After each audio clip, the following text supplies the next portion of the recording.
Herkese salam, kanalıma hoş gelmişsiniz. Bugün sizlerle birlikte 9 Mart tarihinde keçirilmiş 11. sınıf buraxılış imtahanını izah edirəm. Deməli, 61. sualdan başlayaq. İfadenin qiymətini hesablayın deyir. Deməli, sürətdə müxtəsər vurma düsturuna əsasən 828-72 vurulsun. 828 üstəgəl 72 yazırım.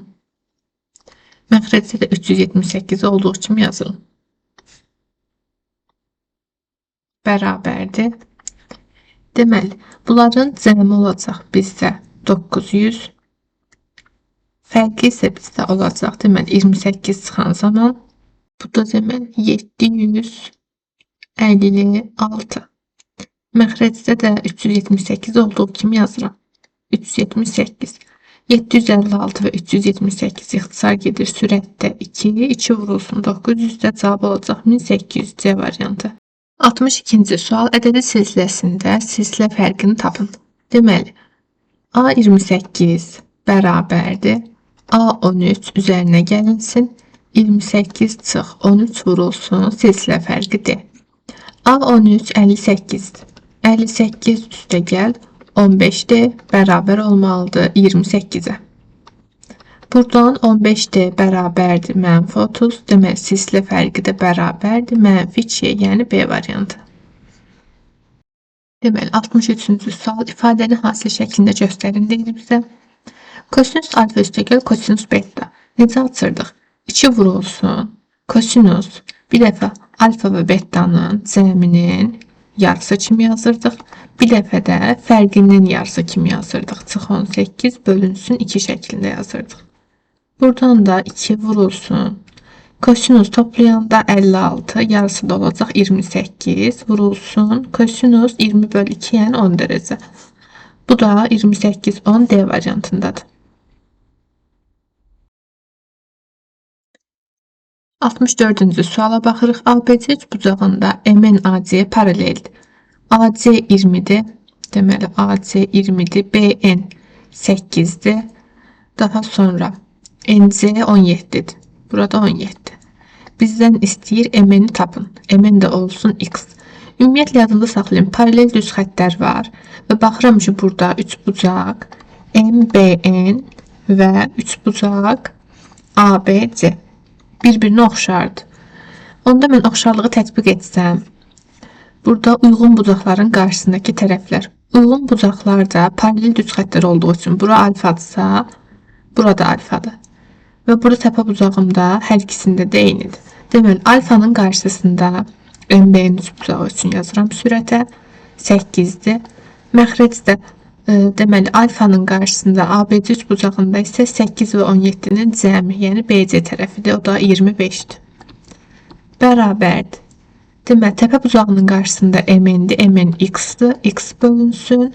ABC üçbucağında B bucağının qarşısında AC tərəfidir. O da 20'dir. Buradan da ixtisarlarımı aparsam, 5 ixtisar aparsam 5, 20'ni 5 ixtisar aparsam 4. 5x bərabərdir. Deməli 32, x də bərabərdir 6,4. Cavabımız olur A variantı. 65-ci sual. Prizmanın həcmi 120 kub santimetrdir, hündürlüyü 8'dir. Oturacağının sahəsini tap. Həcm düsturumuz oturacağın sahəsi vurulsun hündürlüydür. İndi oturacağın sahəsini məndən istəyir. Oturacağın sahəsi olacaq həcm bölünsün hündürlük. Həcmi 120'dir, hündürlüyü 8'dir. Bu da olacaq 15, yəni A variantı. 66-cı sual. Eni 40, uzunluğu K olan düzbucaqlının perimetrini tapın. Düzbucaqlının perimetr düsturu 2 vurulsun. En və uzunluğun cəmidir. Eni 40'dır, uzunluğu da K'dır.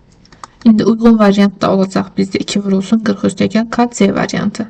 67-ci sual. Deməli, şərti ödəyən en natural ədədlərin sayını tapın. Deməli, burada en hansı intervala aiddir? Biraz yaxşı düşmədi bu. Deməli, hansı intervala aiddir? Bizdə 17'dən başlayır 23'ə qədər. 23'ü dairəvi intervalla yazıram. 17'ni kvadrat mötərizə ilə yazıram. Natural ədədlərin sayını tapmaq üçün 23'dən çıxıram 17'ni. Bu da bərabərdir 6. Cavabımız C variantı. 68-ci sual. Sinifdə 24 şagird var. Bu şagirdlərdən 2 növbətçini neçə müxtəlif üsulla seçmək olar? Deməli, kombinizon 24'dən 2. Bu da olacaq 24 faktorial bölünsün 24 çıx 2, yəni 22 faktorial vurulsun 2 faktorial. Bu da olacaq 23 vur 24 bölünsün 2, yəni 23 vur 12. Bu da olacaq 276C variantı. 69-cu sual. 40% ifadəsinin qiymətinə bərabər olan ədədi tapın. Gəlin birinci ifadənin qiymətini tapaq. 4,5 vurulsun 3'də 5, üzərinə gəlinsin 2,5. Bu da bərabərdir. Deməli, ixtisar aparanda burada 1,5 qalır. 1,5'i də 5'ə vuran zaman olacaq 7,5 düzdür. 7,5 üstə gəl 2,5 də bərabərdir 10'a. İndi mən 40% 10 olan ədədi axtarıram. 10'u vururam 100%, bölürəm 40'a. Buradan da deməli sıfırlar ixtisar getsə 100 bölünsün 4, 25'dir Y variantı. 70-ci sual alfanı tapın deyir. Baxıram ki, həm burada daxilə çəkilmiş 40 dərəcədə eyni qövsə söykənib. Həm də alfa bucağında yenə eyni qövsə söykənir. Onda eyni qövsə söykənən bucaqlar bir-birinə bərabərdir. Alfa da 40 dərəcədir B variantı. 71-ci sual. Sinüs 60 kosinüs 30'u tapın. Sinüs 60 ilə kosinüs 30 bir-birinə bərabərdir. Cavabımız 0 olacaq. Və yaxud da hesabla da yaza bilər. Sinüs 60 da kök altında 3 bölü 2 alır. Kosinüs da həmçinin 30 dərəcədə kök altında 3 bölü 2 alır. Cavabı da yenə 0 verir. 72-ci sual. İfadənin qiymətini hesablayın deyir. Deməli, əsasım 2'dir. 2 olduğu kimi qalsın. Qüvvətdə kök altında 2 vur, kök altında 2 olacaq. Kök altı işarəsi gedəcək ilə qüvvətli 2 olacaq. 2'ni deməli kvadrata yüksəldirəm. Bu da 4, yəni B variantı.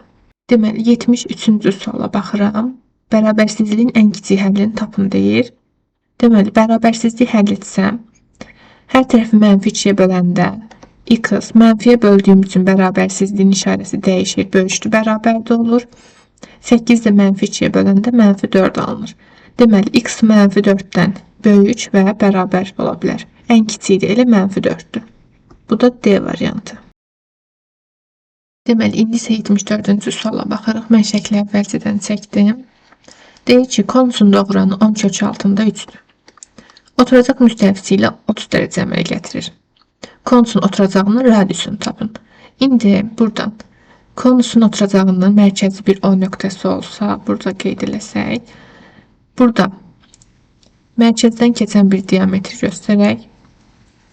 Aha, indi 30 dərəcə əmələ gətirirsə, burada düz bucaqlı 3 bucaq yaranır, düzdür? Aha, tam yaxşı olmadı. 30 dərəcənin qarşısındakı, bax bu hündürlüyün hipotenuzun, yəni 10 kökdə 3'ün yarısı olacaq. Bu da olur 5 kök altında 3. İndi eyni qaydada 90, 30, onda bu bucağım 60 dərəcə olacaq. Bir də saniyə yazım mən bunu. 60 dərəcə. İndi 60 dərəcənin qarşısına fikir versəz, bu oturacağın radiusudur. Onda radius deməli R bərabərdir. 30 dərəcənin qarşısında hündür 5 kökdə 3'ün kök altında 3 misli olmalıdır. Bu da olacaq bizdə 15. Cavabımız 15. 75-ci sual. Bərabərsizliyin ən kiçik tam həllini tapın. Birinci mən burada 2 üstü x'i mötərizə kənarına çıxartsam, 2 üstü 3 çıxılsın 6. Kiçikdir. Buradan da 3 üstü x'i çıxartsam, vurulsun 3 üstü 1 çıxılsın 1. İndi bunu həll eləsəm, 2 üstü x deməli, sərgəli yazaq, 2 üstü x vurulsun, 8 çıx 6 bizə 2 verəcək. Kiçikdir, 3 üstü x vurulsun 2.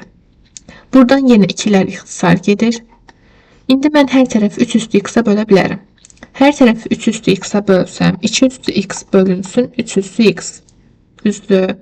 Kiçikdir, 3 üstü x'ı da 3 üstü x'a böləndə 1 alınır. İndi gəlin belə yazaq. Deməli, 3'də 2 üstü x kiçikdir. 1'i də yazıram ki, 3'də 2 üstü 0 kimi yazırım. İndi fikir versəz, burada artıq əsasım 0 və 1 arasındadır.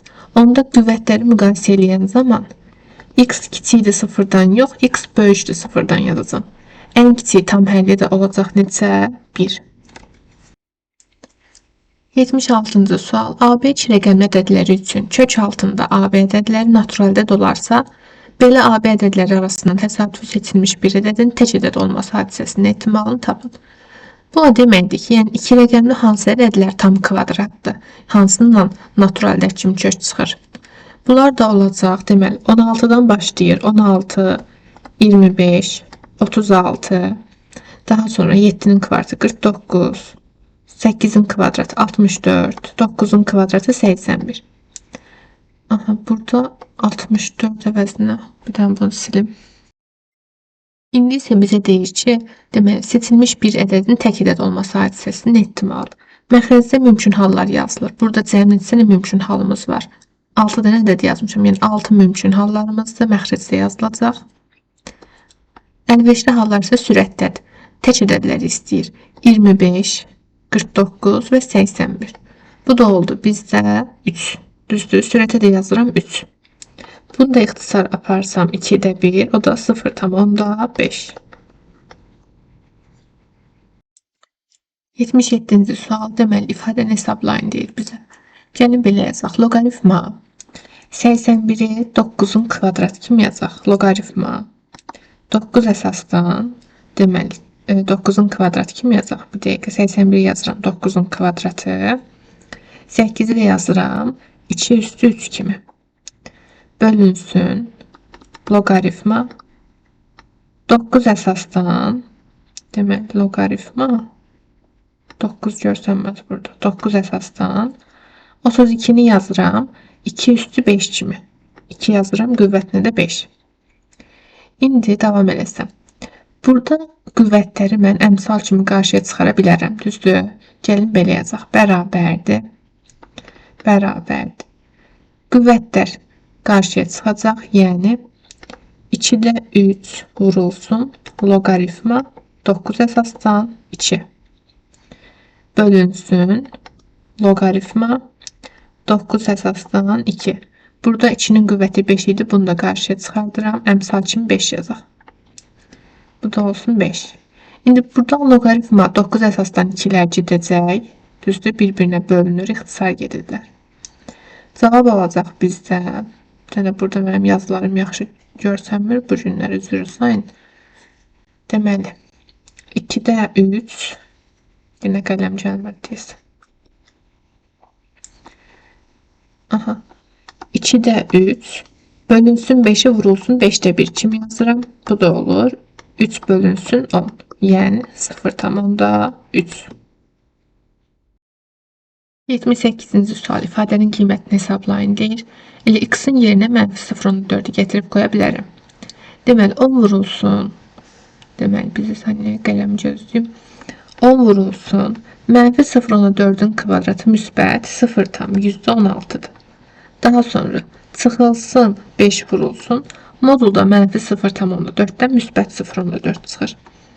Üzərinə gəlinsin 3. Deməli aşağıdan yazaq. 10 vurulsun 0,6 bizə verəcək 1,6. Çıxılsın 5 vur 0,4 bizə verəcək 2. Üzərinə gəlinsin 3. Bu da bərabərdir. Deməli 2,6.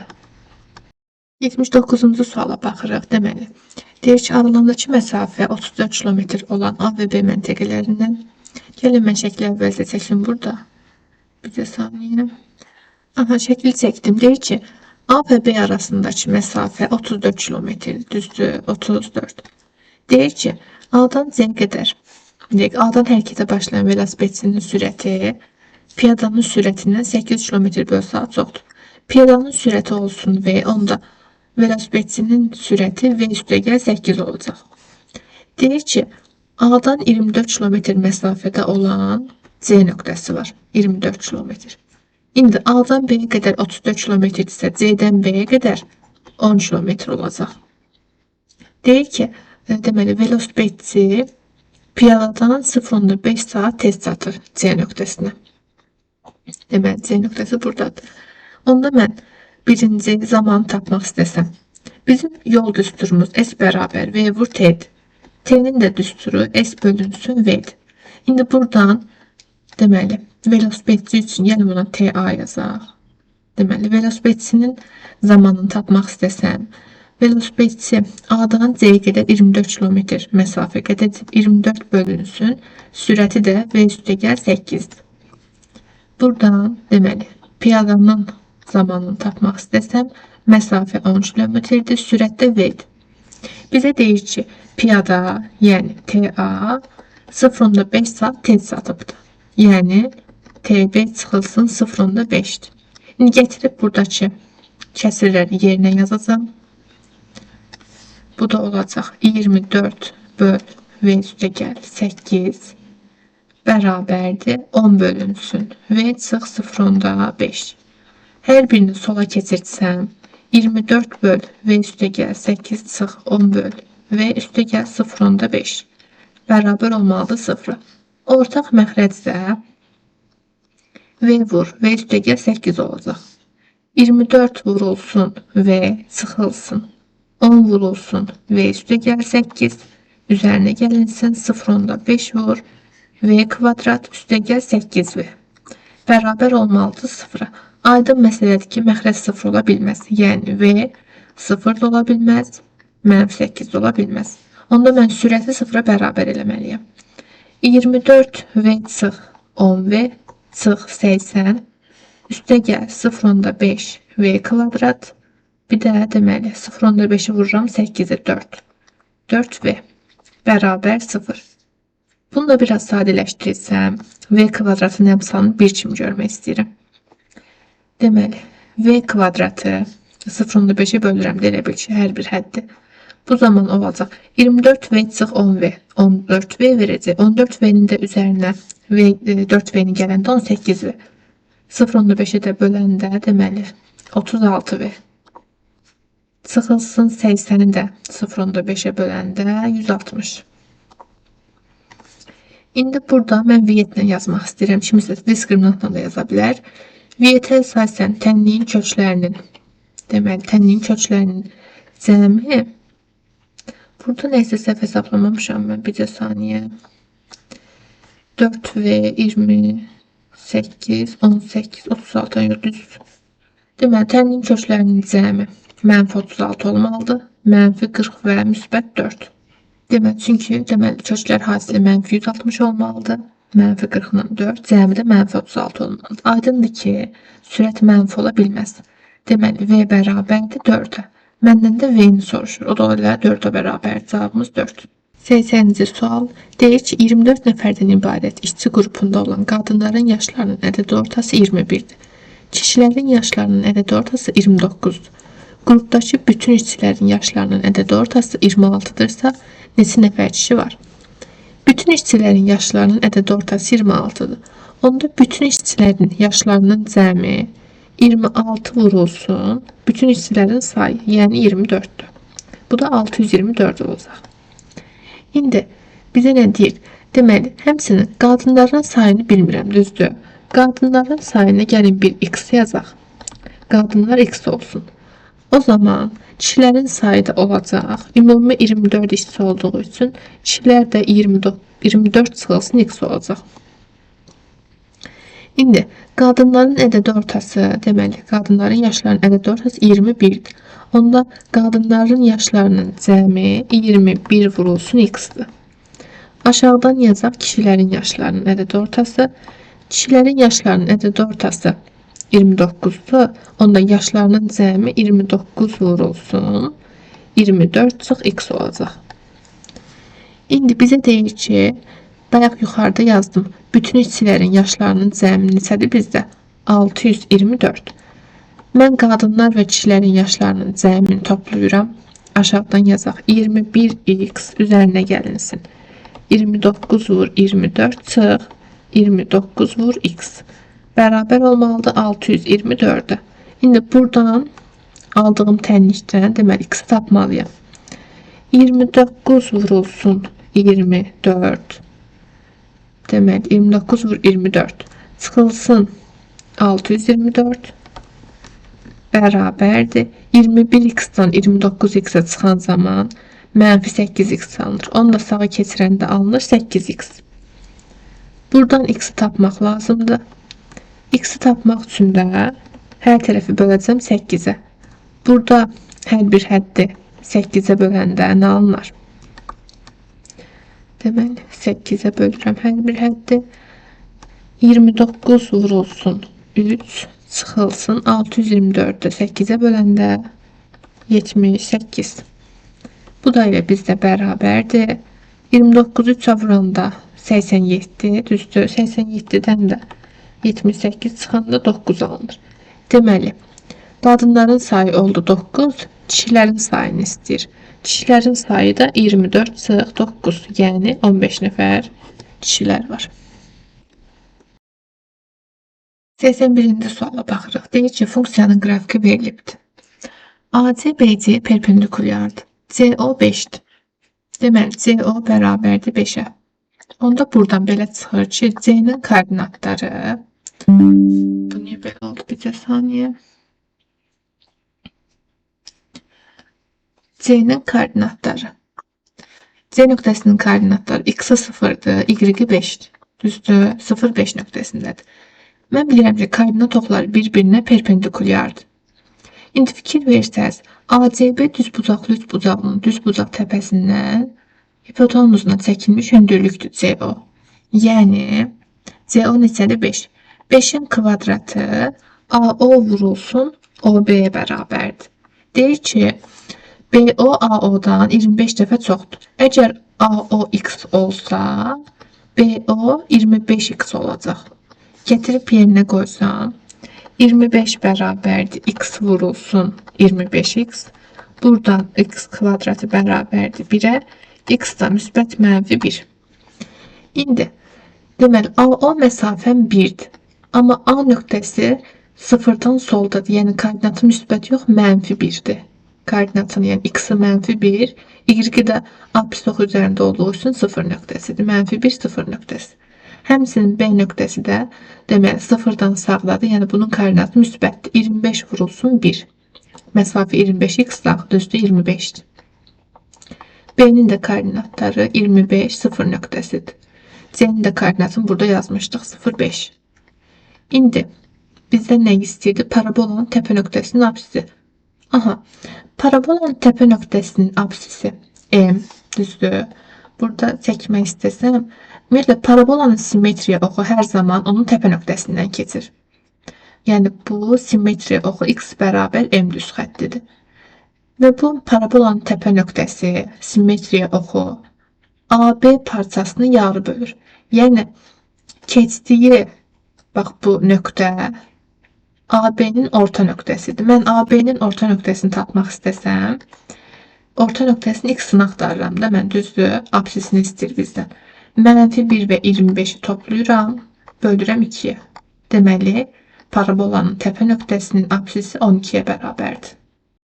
82-ci suala baxırıq. Deyir ki, alfa və beta bucaqları uyğun tərəfləri paralel olan müxtəlif adlı bucaqlardır. Onda alfa və beta bucaqlarının cəmi 180 dərəcədir.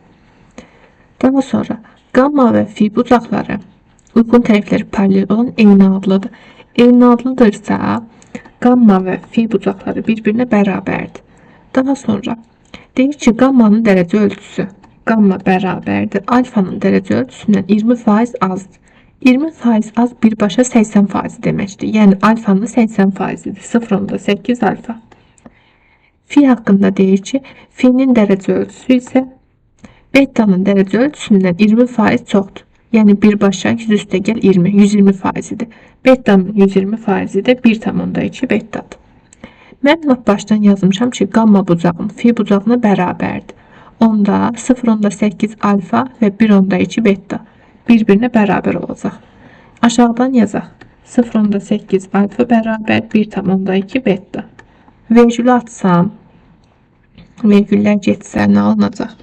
8 alfa 12 beta'ya bərabərdir. 4'ə də ixtisar aparsam 2 alfa 3 beta'ya bərabərdir. Buradan alınır ki, alfa bərabərdir 3K'ya, beta da bərabərdir 2K'ya. Alfa və beta bucaqlarının cəmi 180 dərəcə olmalıdır. Onda 5K bərabərdir 180 dərəcə, K bərabərdir 36 dərəcə.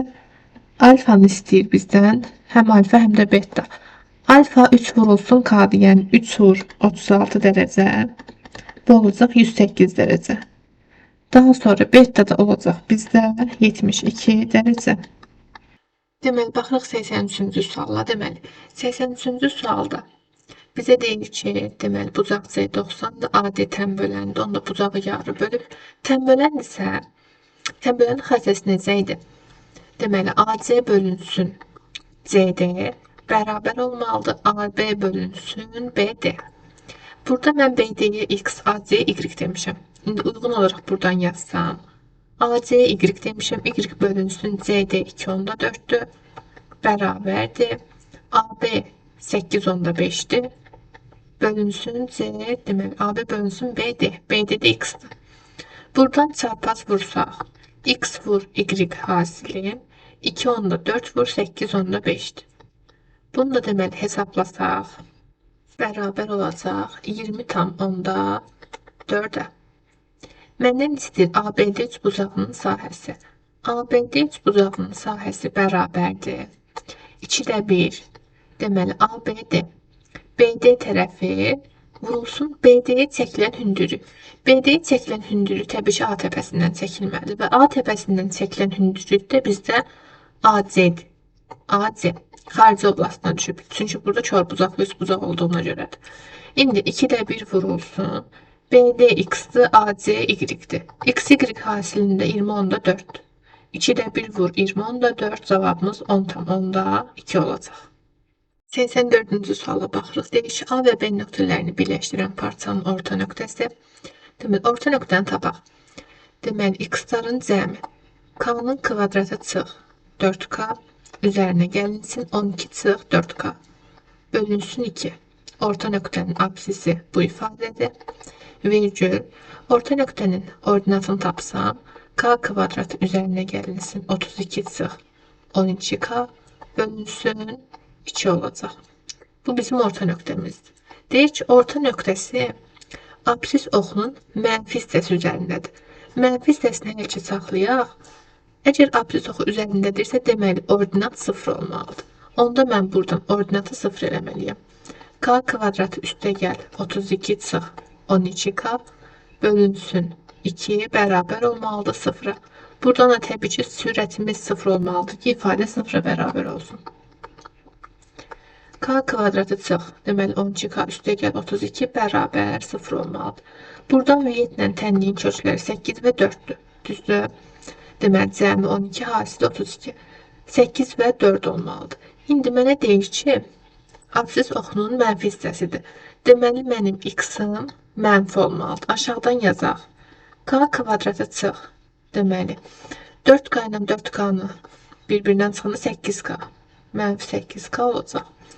Üzərinə gəlinsin 12 bölünsün 2. Bu mənfi olmalıdır. İndi burada yoxlasam. K-nın yerinə 8-də qoyub yoxlayaq. K-nın yerinə 4-də gətirib yoxlayaq. 8-i qoysaq, deməli bizdə olacaq 8-in kvadratı çıx. Yenə 8 vur 8, 64. Üzərinə gəlinsin 12 böl 2. Bu olur 6. Müsbət olur. Deməli K 8 deyil, K 4'dür. Gətirib 4'də yoxlasam, 4'ün kvadratı çıx 8 vur 4 üstə gəl 12. Bu vurdu. Bölünsün 2. Bu da olacaq deməli 16, 12, 28 çıx 32 böl 2 mənfi 2. Mənə mənfi olan lazım. Deməli K neçəymiş? 4. Məndən K-nı tap deyir, K da olacaq 4. 85-ci suala baxırıq. Deyir ki, A və B çoxluqlarının elementlərinin sayı verilmişdir. Deməli A və B-nin kəsişməsi, yəni 3x üstə gəl 4 böyükdür. B fərq A. B fərq A-da 19 çıx 2x-dir. Buradan bərabərsizliyi həll etsəm, 5x böyükdür, 4 keçir digər tərəfə. 15. X da böyükdür 3-dən. Bizə deyir ki, A fərq B. A fərq B də bizdə 2x üstə gəl 5-dir. A fərq B-nin ala biləcək ən kiçik və ən böyük qiymətlərin cəmini tapın.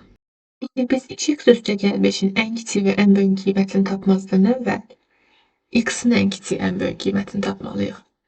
X'in deməli burada 3-dən böyükdürsə, ən kiçik qiyməti X'in neçəymiş? 4, düzdür? X'in ən kiçik qiyməti 4, amma ən böyük qiyməti necə tapacağam? Baxıram ki, burada 19-2x var, düzdür? 19-2x müsbət olmalıdır. Yəni 0-dan böyük. Bu zaman 19 böyükdür 2x-dan. Deməli, hər tərəfi də 2-yə bölsək, 9 onda 5. Böyükdür x-dan. Yəni, x 9 onda 5-dən kiçikdir. X-in ala biləcəyi ən böyük tam qiymət, natural qiymət 9-dur. İndi deməli, 3x yox, 2x üstəgəl 5. Gətirib burada yerinə qoysam. Ən kiçik qiymət 2 vur, 4 üstəgəl 5, yəni 13. Ən böyük qiymət 2 vur, 9 üstəgəl 5. Bu da oldu 23. İkisinin cəmini istəyir, o da deməli 36. Bugünlük bu qədər uşaqlar. İzlədiyiniz üçün təşəkkür edirəm. Bu cür videoların davamını gəlməyini istəyirsinizsə, kanala abunə olmağı, videonu bəyənməyi və şərh yazmağı unutmayın. Növbəti videolarda görüşənədək hələlik.